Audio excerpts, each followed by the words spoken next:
Thank you for joining us for this look at the best original reporting from KPBS News this week. I'm Maya Trabulsi. It's been another long, dry summer, and with it now comes more talk about conserving water. Southern California's biggest supplier is calling on people to limit their water use. But could this mean restrictions down the road? KPBS reporter Alexandra Rangel has more about what this means for our local water supply.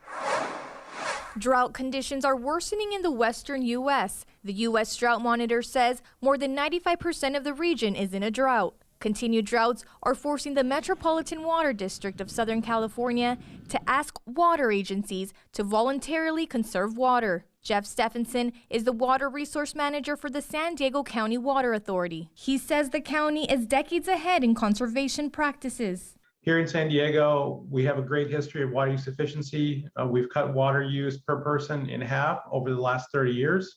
The supply alert comes a day after the first ever water shortage was reported on the Colorado River. Although that shortage mostly affects Nevada and Arizona, San Diego does receive 60% of transfer water from the Colorado River, which may seem like a lot, but... And what makes us in a better position than other parts of the state, especially Northern California, is 30 years ago when we started diversifying our water supplies. Over the years, Stephenson says San Diego went from having only 2 water supplies to a multitude of sources that include reservoirs, recycled water, and groundwater. He says we'll be facing a real problem if voluntary reductions become state mandates for everyone across the board. Too soon to tell really if that's going to happen. But if the state were to do that, we'd like them to offer the stress test again so that we can show this model that we created that the rest of the state could emulate, that we've diversified our supplies, we're prepared for drought. Stephenson says we'll have to wait and see if we'll be hit with the reduction mandate in the months to come. But for now, he encourages San Diegans to continue using water efficiently. Alexandra Rangel, KPBS News. San Diego climate advocates are trying to pressure local members of Congress to do more. For the second time this week, they're taking direct action. KPBS environment reporter Eric Anderson has this story from City Heights. Local climate advocates joined their counterparts around the country to call out for lawmakers in Washington to support the president's budget plan. The blueprint contains more than $3.5 trillion worth of spending on the president's agenda. City Council member Sean Ella Rivera says it would fund projects that bring fundamental change to underserved neighborhoods.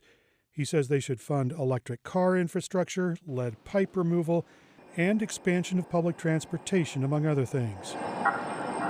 It should include these things not because they'd be nice to have, but because who's bearing the brunt of climate change is our most vulnerable neighbors, which includes many people in City Heights where we are today and throughout District 9 and all of San Diego. The climate advocates say it is past time to take action. They argue the latest UN climate report only gives the world 9 years to stave off the worst possible outcomes of a warming planet.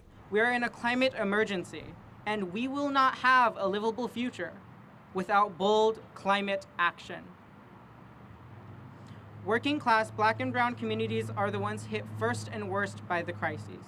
Advocates are hoping that their call for action will end the political circus in Washington and convince lawmakers to support the infrastructure deal and Biden's new budget. Eric Anderson, KPBS News.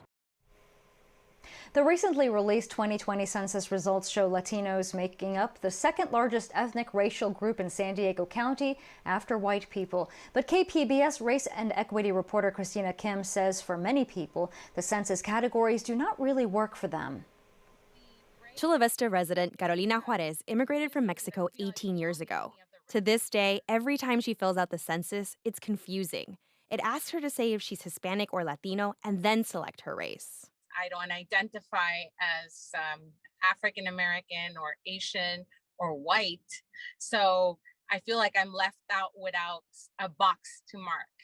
So I couldn't find an option that fit it right in, so I just filled in some other race. The 2020 census shows that many people are like Juarez. Nearly half of all Latinos in San Diego County identify as some other race, a more than 20% increase in the last decade. The growing number of people who mark some other race shows the limits of the census, says Edward Telles, a sociology professor at UC Irvine. Why should there be a some other race category? Why isn't there a Latino category? Since 1980, the census has always had a two-format question. It asks if you are Hispanic, Latino, or Spanish, and then your race. That's because it designates Hispanic or Latino as an ethnicity instead of a race. But Thea says the differences aren't so clear. The traditional way was that race were these people that differed by physical features, and ethnicity were people with cultural differences. Well, we know that there's really a lot of overlap between those. What we do know from the recent census is that Latinos in San Diego increasingly see themselves as multiracial. The number who mark 2 or more races rose by more than 5 times since 2010. Mario Torres is a mariachi musician who lives in Chula Vista. 5 years ago, he learned more about his multiracial roots through genetic tests and the history of mariachi. You know, learning that I have Zapoteco, Purépecha from Michoacán, Oaxaca, you know, and these indigenous tribes, and learning more about my own personal history. He marked down several races on the census and wrote in that he's Native Mexican American Mestizo. His mariachi group, Mariachi Torres, which includes his wife and 2 kids, sing and play songs in Zapotec and Purépecha, a nod to their roots.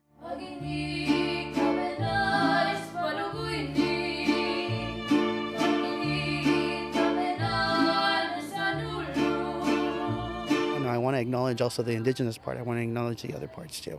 Why is that important? Because it's me. If I don't know my history, if I don't know my roots, then I don't have an identity. People like the Torreses are recognizing their complex racial and cultural identities, both on the census and for the Torres family through their music.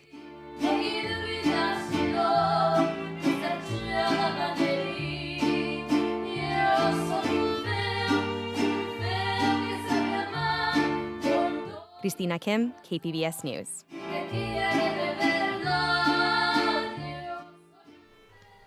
More people, more traffic. However, rush hour in San Diego County has been lighter since the COVID-19 pandemic hit. As KPBS Metro reporter Andrew Bowen explains, it's making its way back, but not always in the ways that you might think. Traffic on the freeways bottomed out in the spring of last year, when stay-at-home orders were at their strictest. It's been creeping up ever since, but for Derek Thrasher, who's been working from home since March of 2020, rush hour isn't much of a concern anymore. The lack of a commute prompted him to move recently to a bigger home in Escondido that's further from his office. Also in hopes that that when we would return to the office, that traffic would be a little less bad coming this direction, going north, but I've actually learned that that's not necessarily the case.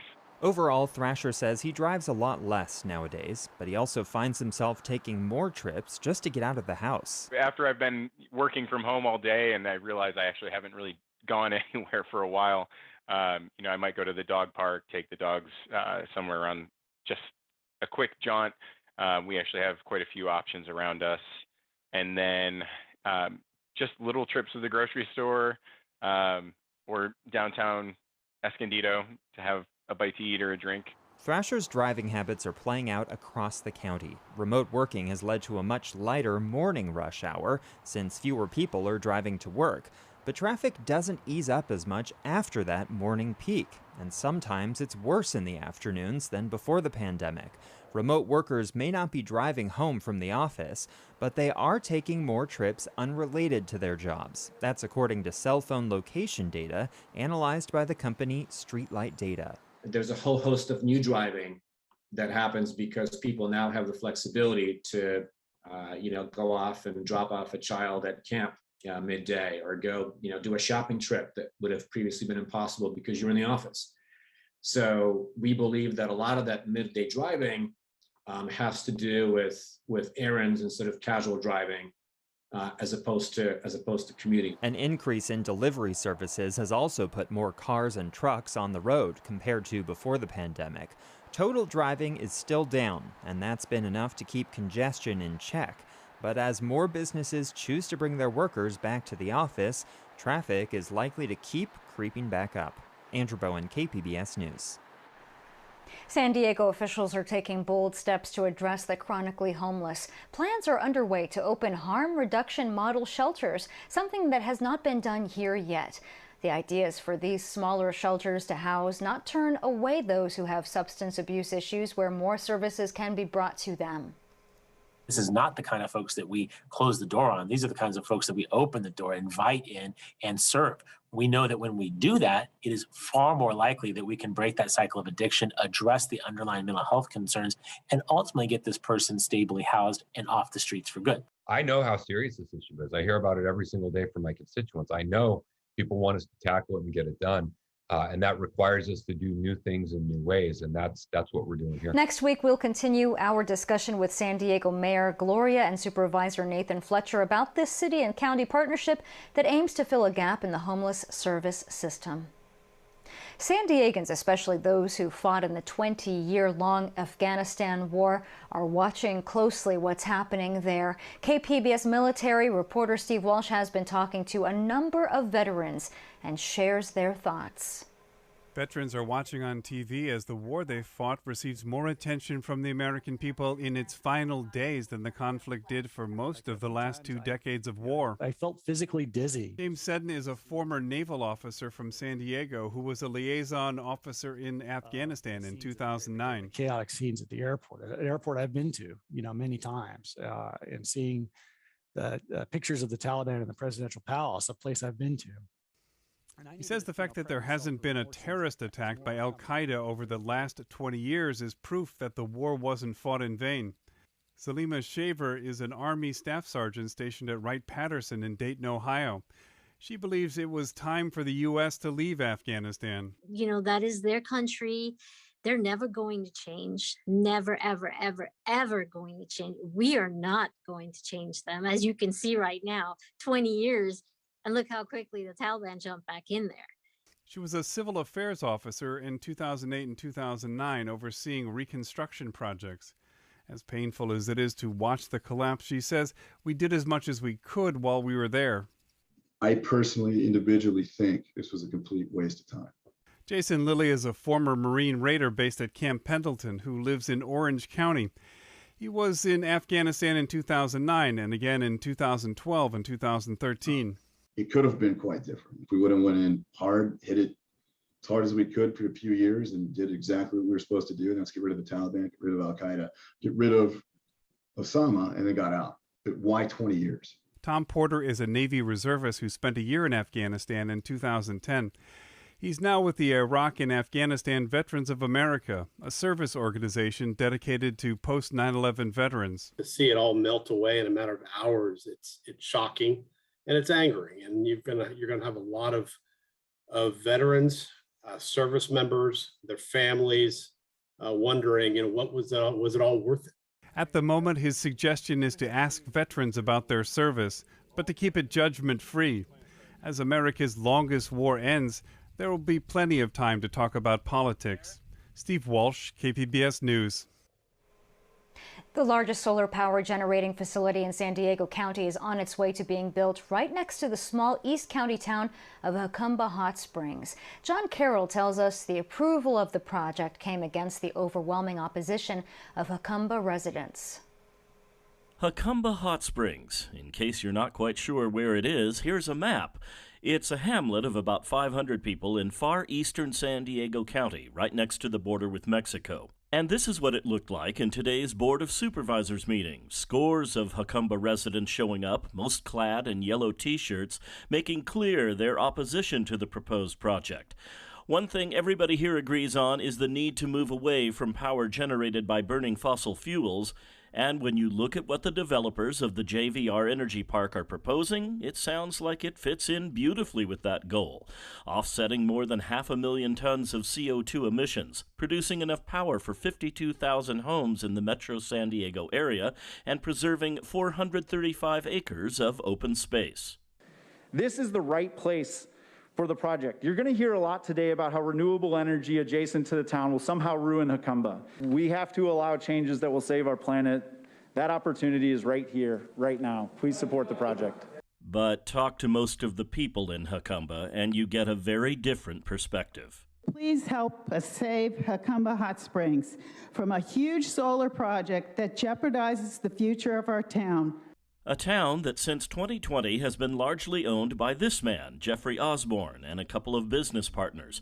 Osborne used a map to show the current town in green, and then what the footprint of the solar farm would look like. This is the size of San Diego International Airport. It is right next to our community. It is inside our protected village boundary. It's on top of a specific plan area designed for residential and commercial development only.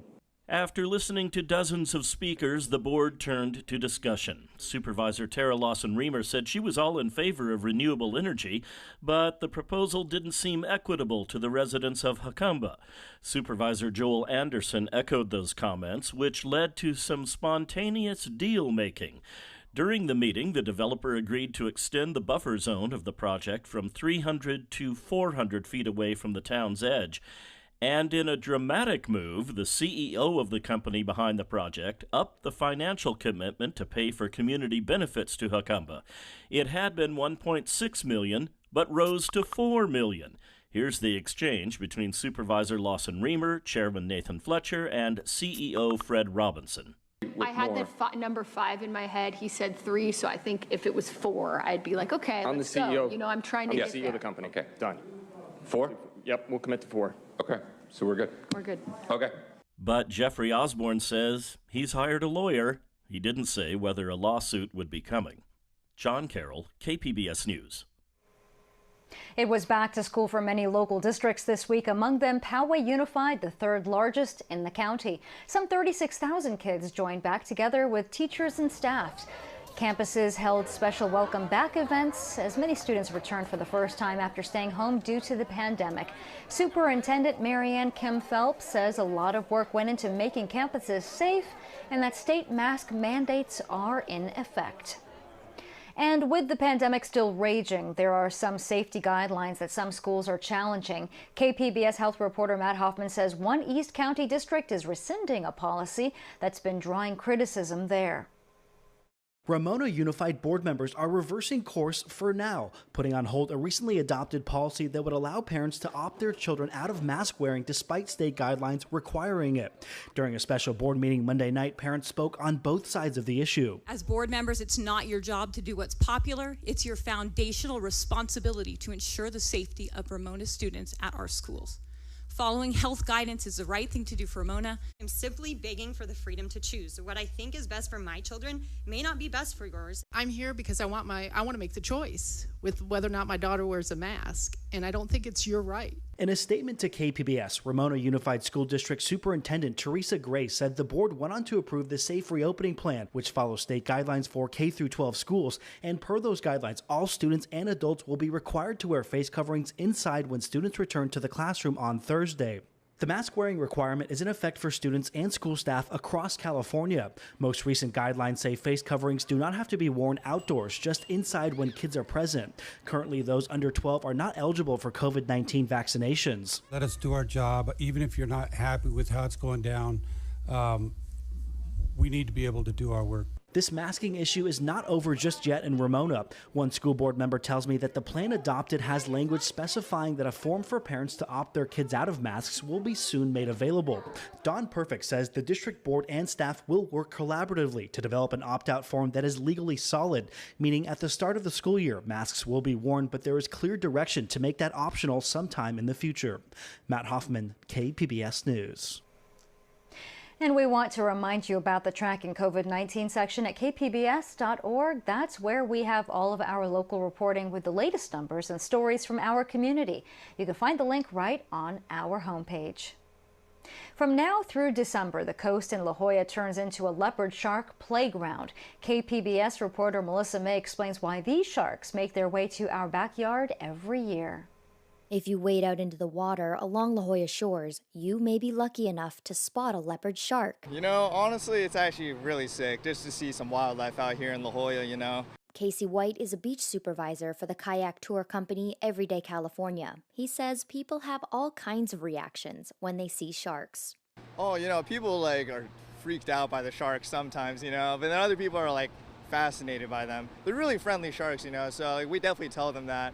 But for the most part, people are just like really excited to see them. Right now, hundreds of pregnant leopard sharks are close to the beach thanks to an offshore submarine canyon. It makes waves in the area very small and the water warmer, and at night provides copious amounts of squid to feed on. They are basically incubating their developing embryos, kind of like mother birds sitting on their eggs to keep them warm. Andrew Nosal is an environmental and ocean sciences professor at the University of San Diego. He has studied sharks since 2007 and says the sharks won't hurt you. We need to be respectful of their space. It's a real privilege that we have these sharks in our backyard and that we can share their company on their turf. And in fact, they're usually pretty skittish. Escondido resident Eric Trogdon and his wife bring their stand-up paddleboards and snorkel gear to swim with the sharks. It's amazing. At first, it's a little bit scary because they're sharks, but then you remind yourself, okay, they're docile. And when you're on the sup board, you're up high enough that you can look down and see through the water, and it's like the ground is just moving underneath you. Nosal wants the public to know that this is a marine protected area, and although it may be tempting to reach out and touch the sharks, they're actually protected by law, which means you legally can't touch them. From the La Jolla Shores, Melissa May, KPBS News. Have you ever wanted to walk into the White House and see, let alone sit, in the Oval Office? One local man does it every day, sort of. When Roger Dangel walks inside his house, he takes a step into another place and time. Welcome to the Oval Office. He's been collecting historical artifacts for more than 20 years. The room is now flanked by history-making documents signed by the most famous men in American history, the men that made a country.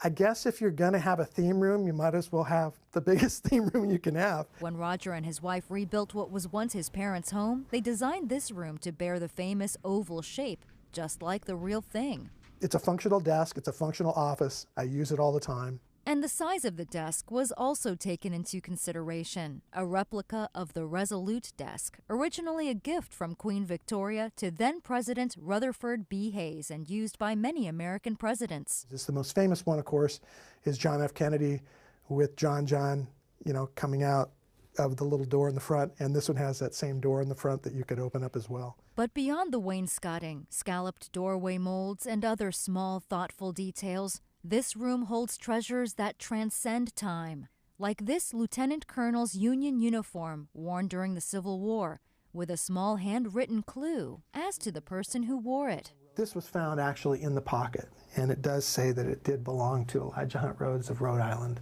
and that's kind of cool. This is Alexander Hamilton's signature. With a little taste of how they settled things back then. And he was killed by the Vice President of the United States, which was Aaron Burr. And there's a paper signed by William Henry Harrison, who served only 30 days as president before succumbing to pneumonia. And yes, even Donald Trump made the wall.